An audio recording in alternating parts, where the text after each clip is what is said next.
Babalikan natin si Edniel. Val, ito na si Val.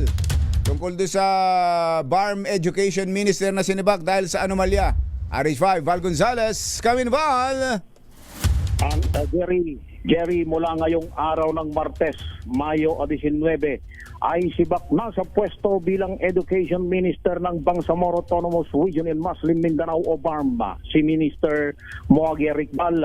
Ito ang laman ng kautusan na inilabas ni BARM Chief Minister Abdul Rauf Makakuwa kay Iqbal bilang pinuno ng Ministry of Basic, Higher and Technical Education o MBHTE. Ang pagkakatanggal kay Minister Iqbal ay kasunod ng resulta ng Special Audit Report na isinagawa ng Commission on Audit o COA na may kinalaman sa manoy-manomalyang pagbili ng 2.2 bilyong pisong halaga ng education at training materials. Batay sa dalawang pahinang kautusan na pirmado ni Chief Minister Makakuwa, inutusan si Iqbal noong Mayo 11 na agad magsumite ng kanyang irrevocable resignation hanggang kahapon Mayo 18 at kapag hindi sumunod ay tuturing na ito na kusang nagbitiw sa pwesto. Kabilang sa mga grounds ng pagtanggal sa pwesto kay Iqbal ang nakasaad sa COA audit na hindi nagpataw ang MBHTE ng liquidated damages na mahigit 1 milyong piso para sa 520 araw na delay sa 30.9 milyong pisong proyekto ng small armchairs para sa primary school learners.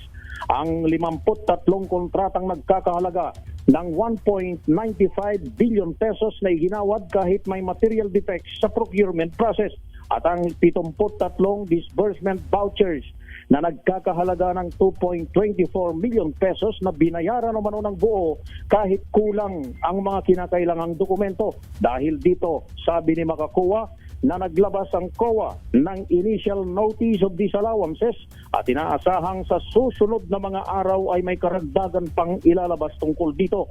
At dahil aniya sa bigat ng natuklasan at sa laki ng halagang sangkot, nanganganiba niya ang good and moral governance ng BARM at seryosong naapektuhan ng tiwala ng publiko, kaya't wala na aniyang dahilan para manatili pa sa pwesto si Minister Iqbal.